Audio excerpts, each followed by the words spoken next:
Hello, I'm Samuel. Welcome to the LLM Large Language Model series. We're on part 8 of a series that covers LlamaIndex, LangChain, Chroma, Pinecone, HuggingFace, all of the important tools in this LLM ecosystem that makes it possible for you to build amazing AI applications using large language models like GPT-3, or in our case today, GPT-3.5. Let's start by saying that I'm learning German at the moment.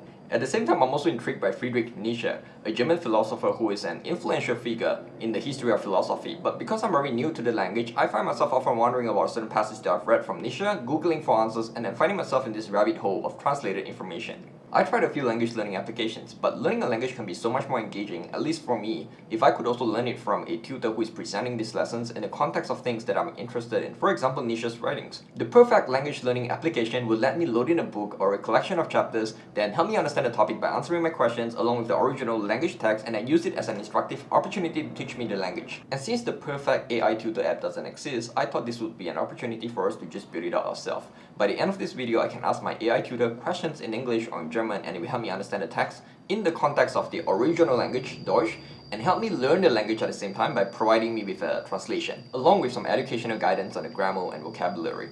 We'll download the book in Python using request and BeautifulSoup, and then we'll use LlamaIndex to index the text, and then we use Pinecone to store the embeddings. Finally, we'll use OpenAI's GPT-3.5 Turbo to generate the response. We'll do this whole process end to end, and since a good friend of mine recommended that I start with this classic book named Der Wanderer und sein Schatten, my AI tutor will be built to help me understand Nietzsche's writing in this book. All the code in this series, including the sample data, the books, the audio files, the Python script, CSV files, all of that are available on my GitHub. So if you want to follow along, just go to the GitHub repo, fork it, clone it down to your machine, and you can get started. Let's go write some code and build the perfect language tutor. Okay, I'm gonna go create demo 11.py, and I'll bring in the usual libraries. So I'm gonna say from.env import load.env, and right away go ahead and just load.env. This will go and take a look at the env file that you have, the .env file, and it's going to load in all of that. So your .env file may be something like, this would be an OpenAI API key, and this would be something like this, and a bunch of things, okay? And it may also have, if you have a Pinecone, you can use that. If you don't want to use Pinecone, you can use Chroma. I have a video that goes into the embeddings and the vector databases and stuff, so you can go and take a look at that video. Now you can use Pinecone, you can use ChromaDB or any of these vector databases, alright? I'm going to be using Pinecone just because I feel like we do a lot of work in ChromaDB. This whole series we've been using a lot of ChromaDB, but not enough of Pinecone. So just to change things up and show you different options, I'm going to be using Pinecone. So you may have an API key for that as well, and you want to just set it here accordingly. And what happens when you call load.env is it's going to run through all of the environment variables that are set in this file, and it's going to bring that in. I will bring in the request library, so request, and I also bring in BeautifulSoup. So bs4 import BeautifulSoup. And the reason why I bring in request and BeautifulSoup is because I'm going to go to Project Gutenberg, I'm going to write my Python code to do that, and it's going to go ahead and look at this book, Der Wanderer und sein Schatten, and download a copy of all of this text and then store it locally. So I will have a copy of the book in here, and that's what my AI tutor is going to be trained on. Copy the link that you have here, and you realize also that this is the first page. And then if you go to the next page, you see that this is the wonder002.html, wonder003.html, so on and so forth. So what you want to do is to copy a few pages. If not, a copy of all of that has already been downloaded, and they are provided to you on my GitHub. If you want to learn that anyway, then just go ahead and write the code out. But if you feel like, nah, I'm not here to learn web scraping, I'm just here to learn how to build OpenAI apps, then feel free to just skip the first 10 minutes and just go to GitHub and just download a copy of that. Okay? But for me, I'm going to specify URLs, and I'm going to paste in what I just copied. So this is what I just copied, and I may have a few, so I'm going to do 3, 4. The first page, the URL is a little bit different. The URL is just Wanderer. Now, if you're following along but you have no interest in German literature or Nietzsche's writing in particular, then you can go ahead and change this example up. You can maybe load in a financial statement. So this is financial statement 2015, financial statement 2016, financial statements 2017, and so on and so forth. And then you can query your PDF or whatever. Okay, we're going to be using an index structure that allows you to do that. So I'm going to show you how that looks like in a second. But so far we have the first page, second chapter, third, and fourth. Just think of it as pages if you want. Then I could now go ahead and do my if name equals to main. I want to just say scrape the books and pass in my URLs. Okay, now this function doesn't exist, so it's going to complain, but it's okay. It says scrape book is not defined yet. Let's go ahead and define that. So scrape book, it takes one parameter URLs, and then it just go through a loop. It says for URL in URLs. Remember, we bring in requests, we can use request to just go and get that, right? So we can say request equals to request.get URL. Now I want to save all of them into a list, so I want to have result. Now that you bring the request in, you're going to have to pass through all of the text. So I'm going to run Python to show you what I mean by that. I'm going to say import request. Okay, and if I say request.get, and I be able to pass in the URL that I just copied, and if I run that, 200, which means it's a success code. So you can check for that success, check for the status, and say if it's 200, it works. Alright, but also you can save this to a variable called request, and then you could do request.txt, and you're gonna get this whole bunch of things. Where does this come from? Well, this is basically just the request module making a call to this web page and then collecting all of the text and then bringing it back to you. So this is what you have here. You can write your own code to sort of remove the pagination, remove all of this nonsense. You see all the tables and stuff, remove the doc string, the doc type, all the meta name, the meta content, the headers, basically remove all of that. You could do that, but it's going to be tedious. So using BeautifulSoup, you don't have to worry about all of that. You just have to use BeautifulSoup and then very declaratively saying that what I want to get, right? It sounds more complex than it really is, but I'm just going to show you the code and then it makes a lot more sense. So I'm going to say soup equals to BeautifulSoup, create an instance of that, and I want to take the request.text and I want to use the html.parser. So this is going to pass all of them as HTML, and then I will only want to keep a few things. What you can do is to go back to the web page and then right click, do an inspect element, and then you can see here that all of the h4 is kind of useless information. I don't need the 1, 2, 3, 4. That's not what my tutor needs to learn. I don't need to build an AI that learns about the 1, 2, 3, 4 and stuff. This is useless information. What is useful information is the p tags here. So the p, the p, the p, and so on and so forth, right? And maybe if there is a chapter, so if I click on this one, do the same thing, you see that these are the p, and then the h4 is not really useful. So what I want to do is I want to tell my BeautifulSoup to only collect the text that is really useful for me. So I can write a command to say keep only the heading text up to 3 and p text. Okay, so that's a paragraph. P stands for paragraph, H1, H2, H3, that stands for heading respectively. So H1 is the biggest header, the highest level header, and then up to H3. H4 onwards not really useful because they're just going to be numbers. I don't need them. So this is going to be different if you're trying to run on a different example, because the website is going to be different, web page, the HTML content, the DOM, it's going to be different. So you want to customize this to fit your use case, right? For me, I just want to use the find all, and what do I want to find? I want to find all of the tags that are in the H1, H2, H3, and P. If you were to do this, you're still going to get an answer. You're going to still get something like this. You're going to say like, this is a Dear Wanderer, and then you have the closing text. So I don't really want this. What I want to do is I want to convert this into just without actually having the text and stuff. So you can just write a line of code to remove that. Let me add a command as well, remove the text and keep the inner text. Okay, and this is basically just text, t.text for t in text. So this is going to look through each one of this. Say it looks through all the P's, but for each one of them, it's going to strip away the opening tag, the closing tag, and only take the inner text itself. Another idea that could be useful is if you read the text, you see there are some garbled text here. For example, the umlauts or the accented text, right? The umlaut, the U, those things. If you want to convert them into, if you want to use a different encoding format, this is where you specify them. So I could do that by saying for I in text, just go through each one of the text, and then I would say try and do something like take the result and append I. But before I append I, it needs an accept, so let me do an accept pass. But before I append I will take the I and I will encode them, plug in, and try to decode them and see, and hopefully everything is successful. So let's say UTF-8. Finally, I want to throw all of them into a folder. I don't have that folder, so I'm going to create a folder called books or book. So create a folder called book, and book is currently empty. I just want to throw all of the scraped content, clean that up into a TXT file, and dump them into book. Instead of actually creating that manually like that, you can also go ahead and use Python to create a directory for you. So I'm going to bring in from Pufflead import path, and I'll work with the path to say something like book path, and then just specify the name book. So it's gonna refer to this, because in the current directory, it's gonna look for a directory, a subdirectory called book, and if it finds it, that would be your book path. What you can tell Python is that if this path doesn't exist, meaning you haven't manually created that, then if not book path exists, if this doesn't exist, what do you want it to do? And what I want it to do is to just go and make directory if it doesn't exist. Otherwise, do nothing. So this is gonna skip if it already exists. So then you don't have to manually create it yourself. You can use Python to do everything. All right. Then I want to say page name, and remember there is a URL that we bring in here. So this is our URL.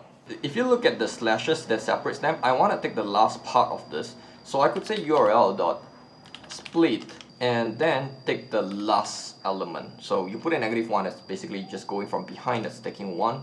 So -2 will be this, -3 will be this. So we put negative indexing, it will just count from behind. All right. So this is going to be the name of the file, and that's good enough for me. So I want to say URL.split, and the URL, mind you, is actually from this, okay? So you still want to put all of this, indent them properly so that they're not confusing. So okay, for URL and URLs, go through that, and then for each one of them, try to decode, and then finally do the split. And we're going to do the same technique, take the last one. And now that we have the page name, we have the book path, we can now write to that folder. With open book path, put a slash, and then I would give it a page name. Then I say end with .txt. In write mode, you can have this in append mode if you want. So basically, append mode would just say that, okay, if you every time you scrap this page, just append to it, don't overwrite it. Or you can say read mode. But for me, the write mode is the one that makes the most sense right now. I'm just gonna say, okay, collect everything and then write it to a file. And the file would take down this name, so this is the book path, and then slash the name, which is derived from line 40, and then .txt. And finally, take all of this as file.write. Write what? Write, first of all, I want to create a new line between them so that they don't smash together like that. So I'm just going to say new line, and join new line. I'm going to join the result. There is a problem with this logic in that result is going to be a list, and it's going to just keep getting appended. So the last book is going to contain text from book 1 to book 4. So you want to move this in here. Okay, that looks about right now.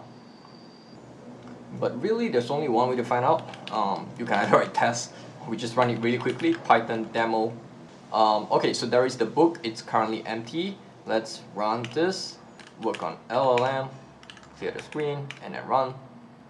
It does have the HTML for 2, 3, 4, but it doesn't have the first one, and that's because we missed out a comma. So let's not do that. Let's save it. Okay, let's try that again. Python demo 11.py. Let's run that. Okay, so let's take a look at the first one. Okay, the first one is there. The texts are a little bit long, so if you have to scroll all the way to the end of it, you can see that the texts are very, very long, and each of them in a new line. Open the website up next to each other and you can take a look at them, but okay, it's already downloading all the books, so that's great. So we've done the first step, which is to download the data that we need. Okay, like I said, if you want to follow along but you don't have any interest in German literature, then just go ahead and change this example with your financial statements, books, your own maybe Harry Potter, whatever, right? Find something that interests you. For the purpose of this demo, I'm going to be using this book because I'm building this project for myself. I need a sort of an AI tutor. I can't find the perfect language learning app that allows me to just load in a book and then ask questions, get conversational with it, and then try to not just learn the philosophy of that, but also learn the language. So I'm trying to do this for myself. So go ahead, use your own examples. And now that we have the script book, I can maybe just add a comment here to say that you uncomment this to download books from project Gutenberg, okay? I will default to just commenting that out because I don't need to run it every time, it's already in there. But the function that we wrote there, that was quite useful, this function. So I may want to have a separate function, actually isolate that function out. So I want to say something like create pages, and that is going to take the URLs, then it's going to say pages, similar to what you seen up there, and for URL in URLs, then I'm just gonna even copy this, bring it down, and then take that and append that to your pages.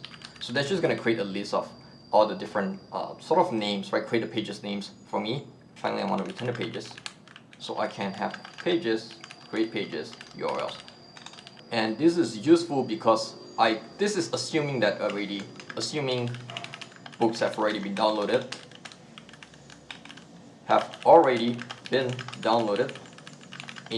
into your local directory,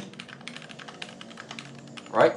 Then what you do is you can just use the directory reader from LlamaIndex or from LangChain and just read them all in. This one you've seen me done before, so nothing very fancy in here. So I'm going to say from LlamaIndex import simple directory reader. Alright, so let's go back in here. So we're going to create a variable called docs, which is going to look at that directory, use the helper function to load in all the text in that specified directory. So docs, I can call it build docs, you can call it quick docs, anything. So give it a list of all the name of the pages, and since it doesn't exist, let's go and create that. Build docs pages. So one I first have you can have a list, but I feel like a dictionary makes more sense because I want it to have key value pairs. So the key would be so I would have 0. Okay, I'll show you an example of that. It's easier, sometimes easier to just show you how I imagine it would look like. So it would have 1 there, 002.html.txt, and then this will have the data corresponding to that. So this would be 3, this would be 4, right? So I want to have the key value. I want to say the key is 1.002.html.txt, and then this is a text containing the documents extracted from this key. So I think a dictionary makes more sense. I'm gonna go ahead and say for page in pages, go through a loop, docs, page. Now this is where we bring in the directory reader, so simple directory reader, and I want to say input files. You could have input files, you could have input dir.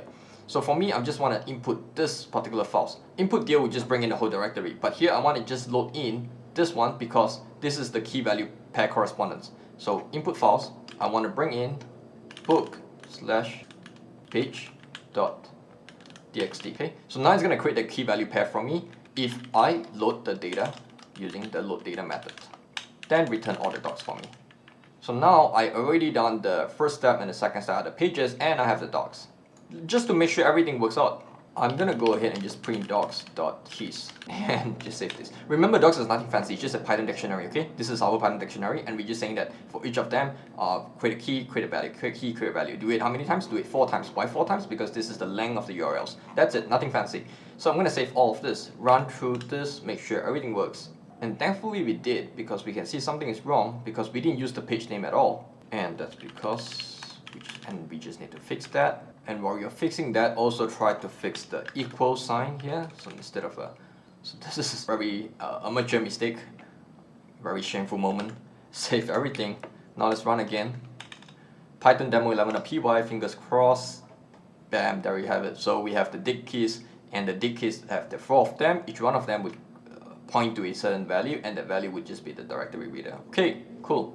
And now we get to the exciting part about building this LLM, is to build the indexes. If you've gone through all the 8 videos on my LLM playlist, you may have a few tools up your sleeve now. You know how to use ChromaDB, you know how to create a simple index directly in memory. I've shown you how to do all of this, right? You're doing this using a simple vector store. You could do it with ChromaDB, but today I'm going to be using Pinecone. So there are a few things I need to modify in my import statements. So first thing, I need to import my Pinecone. Then I have my LlamaIndex.vectorstores import Pinecone vector store. If you prefer Chroma, stick to Chroma, that's okay. I just want to show you a few more tools so that you have a more diversified repertoire of tools to work with LLMs and build your own AI models, okay? Same logic, let's go all the way to the bottom. You don't need to print the doc keys anymore, but I'm gonna have my indexes, maybe called indices, build index, and I will pass in my pages and I will pass in my docs. Now of course it's gonna complain because that doesn't exist. That's okay, let's create that right away. So we have define build index, and it's gonna take the pages, it's gonna take the docs. So this is the pages, right? It's just the page names. The documents that you loaded in, this you don't even need to use LangChain or LlamaIndex. If you want to write a for loop and go through each one of them and do it with manual Python code, you can. It's just that this is a lot simpler to just use the provided utilities for you. So because I'm using Pinecone, I will need to initialize Pinecone. So I'm going to say pinecone.init, stands for initializing, and there will be 2 things I need. So the first one is the API key, and you pass in your key, and you want to have an environment. And if you've been following me for quite a while, you know I'm not a big fan of hard coding any environment keys in your Python script. I like to keep it very separate. Like, this is very cringeworthy to me, and what we're gonna do is replace that, and we're gonna say os.getEnv Pinecone API key. So OS is not found in the namespace. Let's bring that in. So it's import OS. Okay. What this will do is it will try to load the environment variable called Pinecone API key. But where is that defined? That is defined in your .env file, and that is brought in when you call the load.env. And this will then be git ignored, so it won't be on my GitHub, it won't be on my repository, and I hope it's also not on your repository because that's a big security red flag. Alright. Then environment. How do you get this environment? So I'm gonna switch over to my browser. So if you already have one, you will see environment here. This is what you need to do, is to just copy the us-bash-gcp, just copy that and paste it in here. Now you say, what if I don't have one? So I'm gonna delete this. We'll delete this index, so I'm gonna start from 0. Now if you don't have any account and stuff, just create an account. It takes you about 1 minute, 2 minutes, it's really fast. Go ahead, create an account, and then once you create an account, it will ask you where do you want to have your environment in. So in API keys as well, if you go ahead and create an API key, this takes about 3 to 5 minutes. Put a pause on this video, go ahead, go to pinecone.io, create an account, create an API key. It also gives you the environment, so this is what you want to copy. So get back into your code, your Python code, and you can paste that value in there. Of course, if you want to, you could also have this as an environment variable that you put into .env, and then here you just replace that with os.getEnv and then pass in, I don't know, maybe Pinecone environment. That could also be one way to get around having this in your code. For me, I don't see a problem with putting this in my code. This is no big deal at all, so I could just keep it there. And then back in the browser, if I go back to my indexes, notice that it's gone. The only index I have is gone because I just delayed that to start from scratch with you guys to do it together. So if I go into my indexes, I refresh that, it's completely gone. I have no indexes. And since I have no indexes, I will need to create an index. So let's go ahead and say create an index, create a Pinecone index. If you don't have one, and you do that by doing pinecone.createIndex. Give it a name, give your index a name. This is the name of the index. I'm going to call it Nietzsche. And then once I have Nietzsche index, I will specify dimension. I will need a dimension. For now, let's put 256, and then let's put matrix equals to cosine. If you have seen my embeddings video, I go into a lot of details talking about the notion behind having embeddings to be able to compute similarity between paragraph and sentences, and having a notion of, like, if I ask about a question of this form, then which of the documents are the most relevant in answering that. So they have to compare similarity, right? And here, if you look at the documentation, some of this you have learned that from your machine learning classes probably. So there's the Manhattan distance. The name is from the fact that if you go to look at Manhattan from a top-down view, from an eagle's view, sometimes it's also known as the city block distance or the taxi cab distance. I've never heard this being called the taxi cab or the city block. I've only heard it called the Manhattan distance. The idea behind, if you're on this block and you want to go to this block, right, then how do you move? You move 1 block to the right and then 2 blocks to the top. So that is one way to calculate distance. And if you look at the distance formula, this is what it is. So x1 minus x2, y1 minus y2. So if x1 is 4 and y1 is 6 and x2 is 7 and y2 is 9, then you just have to take 4, 6, 7, 9 and then take the absolute of that, add that, and that's it. And Euclidean distance, this is probably something the most everyone is familiar with. Basically the straight line between the 2 points. And Euclidean distance, you can think of them as x and y, but instead of using absolute, it basically squared, and then it takes the sum of squared before taking a whole square root over all of them. Then of course there's the cosine. I won't go into all of them, but there's also other ways to find similar items. Now about dimensions. I'll refer this blog article by OpenAI. So openai.com/blog/new and improved embedding model. And I will show you this part of the article.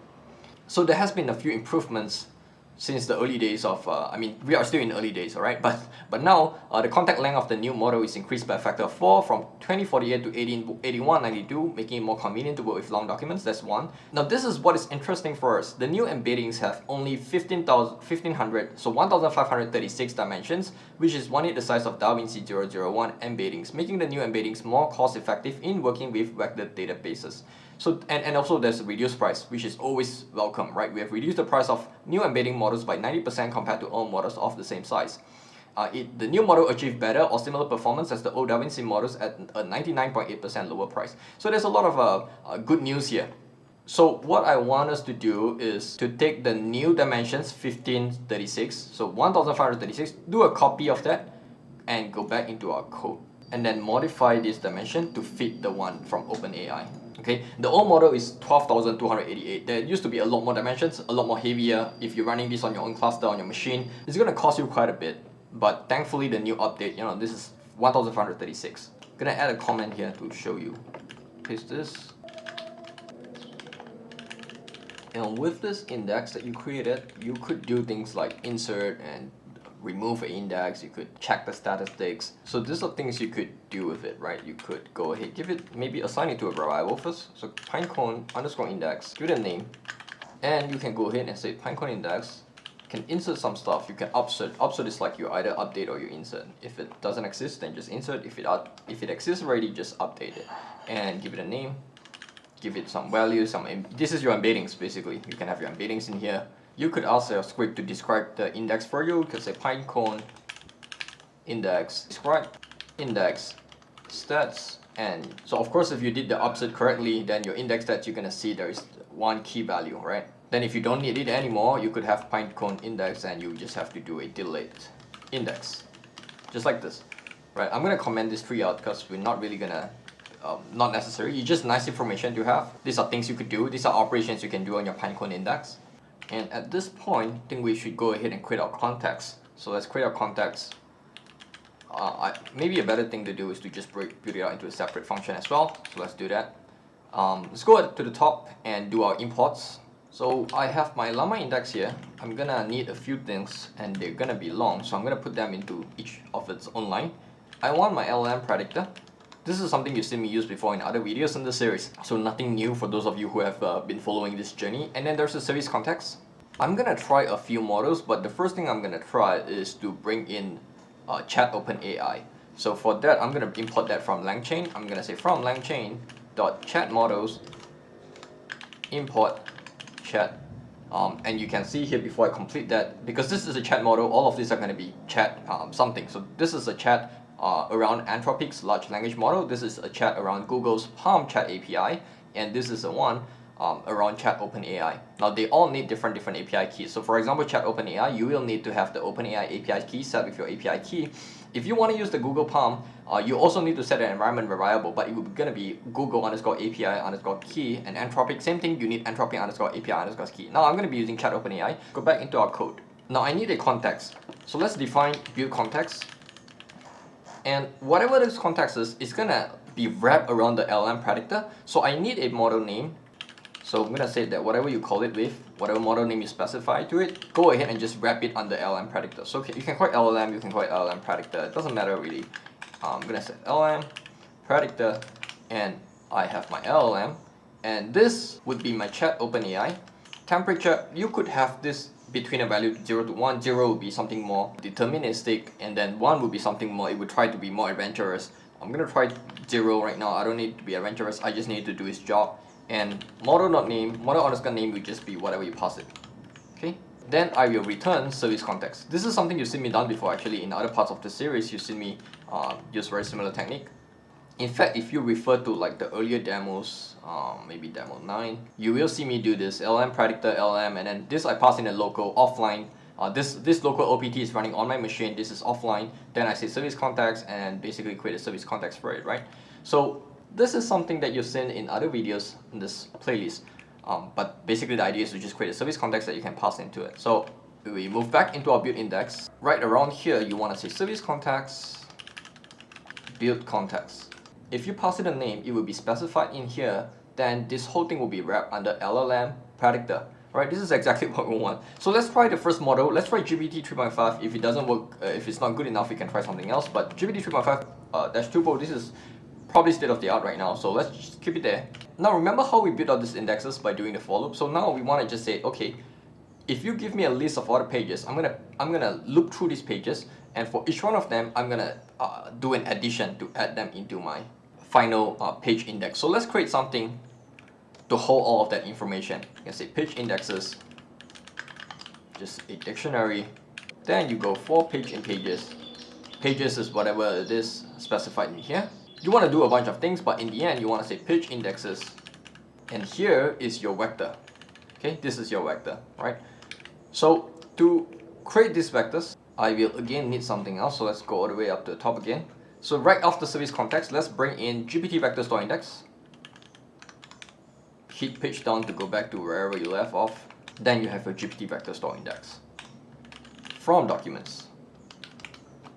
Okay, now I name it page indexes, so want to name it indexes. Actually, that's not the right spelling, it's actually page indices. There is no such thing as indexes. I think the correct form of that, you can click on this, right, and then hit Ctrl D to find all the instance of that and change that to page indices. And you need the docs page. So docs is basically the documents from here, right? This makes a lot of sense if you think about it. Pages is just a list of names, nothing fancy.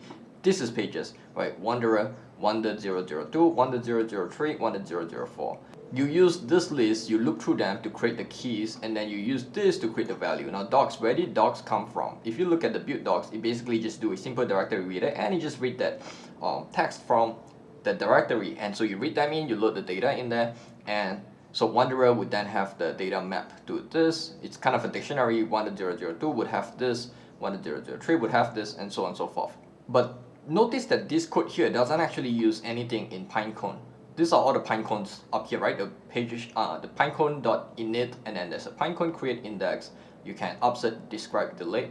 But notice that this itself doesn't inherently tell it to use Pinecone. So how do we fix that? How do we change this to use Pinecone?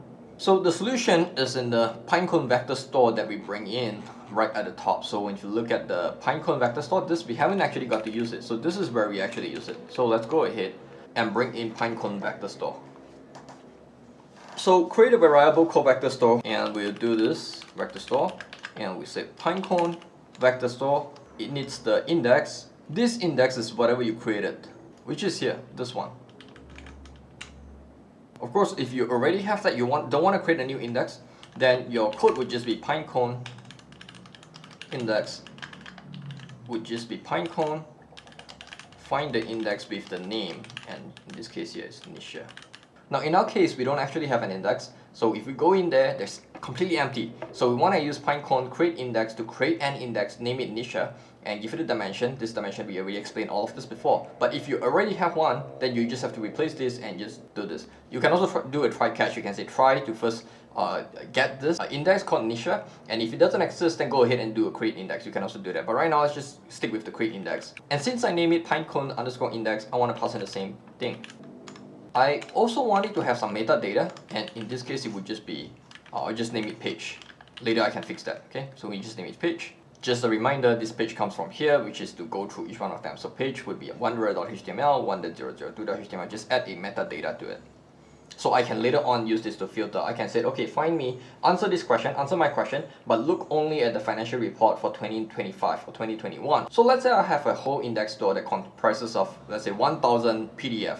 I can say, well, specifically look only at this and answer question about A, B, C, D, E, right? So the metadata filters allows you to do that. So what I'm doing here is to just specify that each one of them, when you go through the for loop, take that and then pass that into the page key. Then what comes next is you need to take this and then put them into a storage context. So I'm gonna have to bring that in again. So LlamaIndex vector stores, this is cool. I'm gonna put it right next to it. So I'm gonna say from LlamaIndex.storage, storage context, import storage context. Storage context from defaults, and vector store would just be the vector store that we created above. Now there's no point doing all of this, creating the Pinecone vector store, creating the storage context, if we don't actually use that in our GPT vector store index. So make sure you specify them and don't leave them out. Storage context would just be the storage context, and the service context would just be the service context. Finally, this is again optional, but I can also give it an index. So I want to say page indices, and I want to go into the index structure and into its ID and just give it a name. So again, the name is just nothing fancy. This would just be your Wanderer 002. So what you could do instead is to just specify page. Now when we are all done, we just have to return it, page indices. And that will go through. So here you initialize page indices. This is again just a normal Python dictionary. And here you initialize your Pinecone Then you create an index if it doesn't exist, otherwise, just subset it and then go into building context for page in pages. What do you want to do in each one of them? You create a Pinecone vector store. So you create a Pinecone vector store for this one, Pinecone vector store for this one, and for this one. So you do it 4 times, and each one of them, they have their own index, they have their own metadata, and you specify everything into a GPT vector store index. Then you finally return it. If you want to just make sure everything is working, let's just go ahead and say print indexing complete. Maybe add a full stop. And what's amazing about this kind of structure, when we do it like a dictionary where it's a key and value, and we use this kind of vector store, what's amazing about this approach is that we can do what I just mentioned earlier about very specifically looking at particular pages and say, look only at the year 2016 or year 2017 and answer this question. Or maybe if you're an auditor and you want to audit a certain account and you said, well, there are so many PDFs in there, don't look at all of them, only look at the profit and loss, or only looking at the financial statement, or only look at the cash flow statement. You can very specifically say, I want to look at this particular document and answer questions using that. So the way you do that in code is you put in a response. So you say indices and you specify the name. So this name would be whatever it is that your key would be, right? So if I were to use the second document, then I would say 1.002.html.txt. Actually, do I have the txt? Let's see. I don't actually have the txt because the txt is added in this one, in the scriptbook, and I'm not even calling scriptbook anymore after the first one. This is the create pages. It doesn't actually have txt, so let's not do that. So I can say, take this and use this as the query engine. So as query engine dot query, and you can ask your question. You can say, what are Nietzsche's view on religion? And voila, that's it. You're basically asking, okay, look at chapter number 2 or book number 2 and answer the following question of what are Nietzsche's view on religion. Now, I want this to be a tutoring app. I don't just want it to give me an answer. Also, mind you that all the texts are actually in German. So I wanted to take this as an opportunity to help me learn some German text even more, adding my vocabulary, right? So I want to say answer in the original German text and provide an English translation for it or for the answer. Okay, so this is actually nice. You can pass in all of this, but actually what is a better user experience for me myself is I don't want to have to, every time I ask a question, pass in the same thing and say answer in the original German text and then provide an English description or translation. I don't want to keep doing that because it just makes my query very long. So what I want to do instead is I want to take this and make it into a template. So for that, let's go all the way up. Let's bring in question, answer, prompt. Then we add our template. So question, answer, prompt, bring that down. So this is definitely the easiest way to do it, just do a response. But for me, I want to prioritize user experience and I want to make sure that I don't have to repeat myself and say, oh, answer in the original German text and provide. So what I want to do is to just provide the query and you should know what I expect. So let's go ahead and add a prompt template. So this is what's going to fit into OpenAI, okay? This is what's going to be passed into OpenAI when you use GPT to do this Q&A, right? So first of all, I want to give it context information. Here are the context information. Just add a bunch of new lines. Then I want to say this is my context string. Copy this again so I don't have to retype the same thing. And then I say answer following question in the original German text and provide an English translation and explanation in as instructive and educational way as possible. Okay, then I want to pass in my query. So whatever my query would be, it would already have this pre-pended in front of it. Then let's set up our QA prompt. This would be our question answer prompt, and this would be our prompt template. Save it. So let's go ahead, create a query engine and copy what we have up there, which is this one. But now, instead of just as query engine, we want to pass in text QA template, and that would be our QA prompt. Ask for a response here. This would be query engine, which we created right up there in the line above. And we can ask the question, like, what are important things according to Nietzsche? And notice I do not have to tell you how to answer anymore because it's wrapped with the prompt template. So this is better than having to hard code this all the time. If you want to print the response, actually print the string of the response so that it's formatted nicely for me. And I want to print the source of that. So print response, I want to say where do you get the answer from? Print the formatted source for me as well. Okay, I'm going to save all of this. Now we're going to quit out our prompt. I'm going to make a quick visit to my Pinecone in the web application. I can see that there is still no index. Okay, that is exactly what I expect. There is no index. So now let's go back to our editor. Okay, everything looks good. Let's run it. Okay, we get into our first error. So line 89, build index, this is the one. So let's try and take this out. We're just going to call it without actually assigning to anything. And then we separate that out by making another call to take the index with the same name. So we're going to wait for it to create the index, successfully create that. Then we reference it and save it back to Pinecone index. Okay, so let's try that method, see if it works. Okay, we get finally got indexing complete, so we know that it's done. But then there is a type error, retrieval query engine object is not callable. Let's take a look at what happened here. We shouldn't be making this kind of mistakes, but this query engine itself is just an engine. It's not something. There is no call method implemented on it. There is no call method implemented on it. So instead, you wanted to call the query. Okay. But we know that the indexes has been created, so let's go back to our browser and see what's happening in the browser. Alright, so there's the browser. There is still no index. That's because we haven't refreshed it. So let's go ahead, Ctrl-R to refresh the page, and let's see if our index is created. And sure enough, it's got created. So now you have the dimension 1536. I got that from here, right? It says the new embeddings have only 1536. So you want to actually pass in the correct dimensions. If you pass in the different dimensions, it's not going to work unless you use a different model. Here I'm using OpenAI's embeddings, so I want to pass in exactly the same.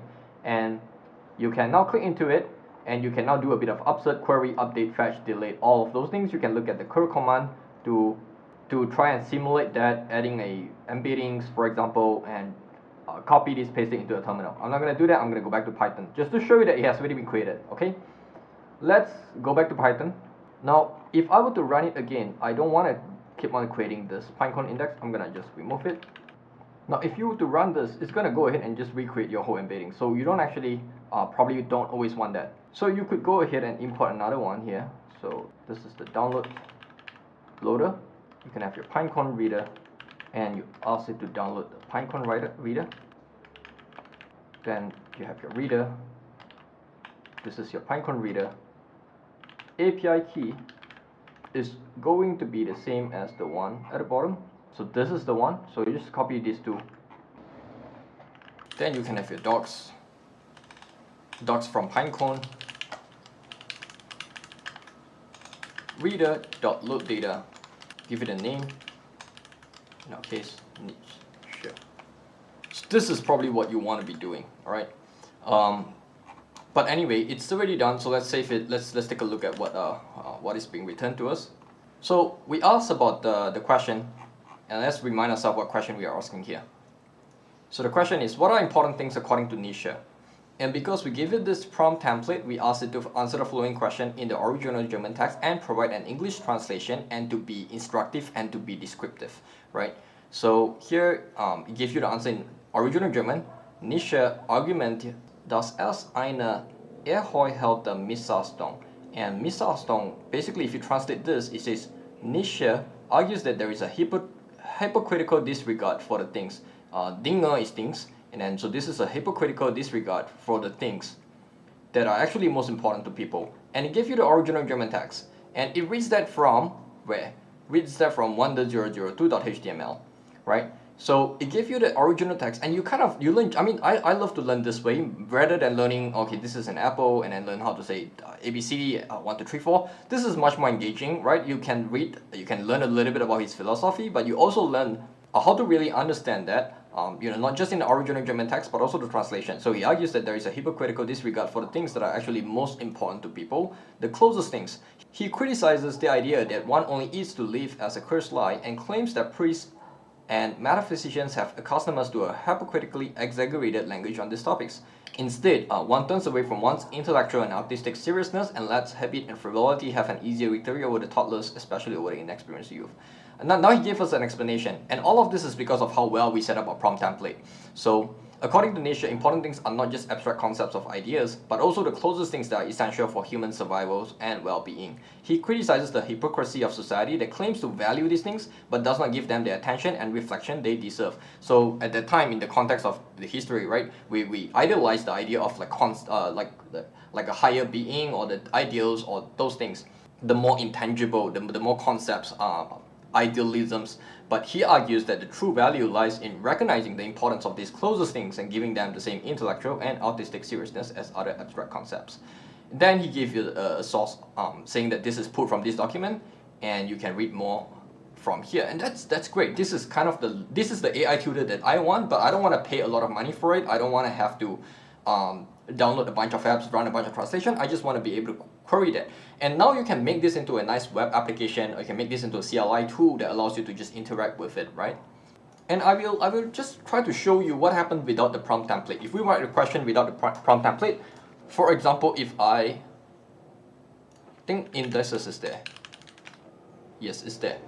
If I say take the indices, and then I take the same thing just to compare performance, 002.html, as query engine, then I pass in my query, and I say what are important things, just the same question, just to compare, according to Nietzsche.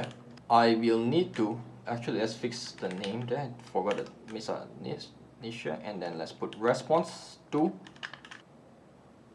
and then let's print string of res2 to convert that into a string. So if we see, without actually passing in the whole context, this is the answer we get from it. There is no explanation, there's no description. I don't even see the original German text, any answers to me in English. I'm trying to broaden my vocabulary. So it would be nice to see this answer alongside the German text, the original text, and make a comparison and learn from there. And that's how I learn. So without this whole setup that we just did, prompt template and stuff, this is not an effective learning tool for me. It gave me the answer, but it's not an effective learning tool. So according to Nietzsche, the things that are actually important to people are the next things, such as eating, living, rather than important things that are often given exaggerated importance by priests and metaphysicians. Alright, so the one that we got when we set up the prompts and everything, this is the one. This is actually a lot more instructive, a lot more meaningful. Let's add print there as well, so that all the new lines get printed in the new line. You see that there's a translation. This is how you would ask the question in German. And I see there are a lot of things you can change here. This is a pretty good starting point. All of this code will be on GitHub, but there are a lot of things you can try here. Like some other things I tried while running this on my own experiments before I started doing all this recording. I will load in LlamaIndex, import, this time instead of vector store index, so this is the GPT vector store index. So I have to go in and say from LlamaIndex, import GPT vector store index. So instead of doing that, I'm actually going to bring in keyword table index. Then I can create a keyword table index, and that would be GPT keyword from documents. Then I don't want to pass in the entire doc, I just want to pass in very specifically just the 1.002, just to again compare performances, right? Just to benchmark things. So I'm not going to give it the whole book, I'm just going to give it just the chapter 2 or page 2. If I were to run that, it's going to create a keyword table index. So this is going to use the keyword table. And then we can compare, how does it perform against what we have up here. Alright, now let's print out the index structure. Let's take a look at keyword table index. And we say take the index, show me the structure. This should give me a list of all the keywords. So what is happening is, and these two words are similar. So you can see, and also I want to just maybe point out that each one of them has, they refer to, in this part of the index, right? This means law, and Gesellschaft, that means company.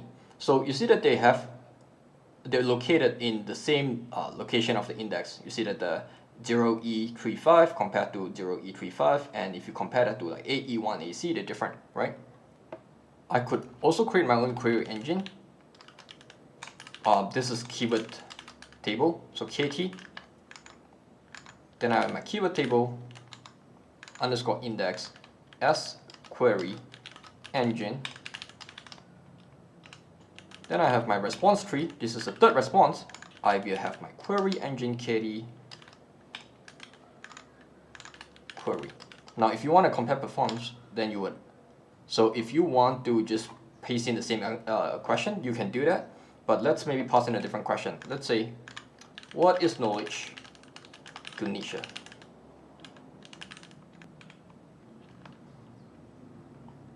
print that out. See, print string s3. Okay, this is the one with our original engine. So was this vision for Nietzsche? So again, it gives you the German text. This is the German text. Then it gives you a translation. It says Nietzsche sees knowledge as something that is not necessarily equivalent to truth. The tree of knowledge from which Adam and Eve ate in the biblical creation myth symbolizes for Nietzsche the freedom from dogmatism and the possibility of gaining new ideas and perspective. So again, there is the original question. It tries to translate that into German, then it answers the question, and then it provides the translation, and then some explanation to help you understand the translation as well. So this is his view on truth and on knowledge. Okay, at this point, to keep the video on topic, I'll bring it to a close. If you're really motivated, I have other videos on the channel that goes into building an amazing web application or command line application that you can use to interact with your AI language tutor that you just built.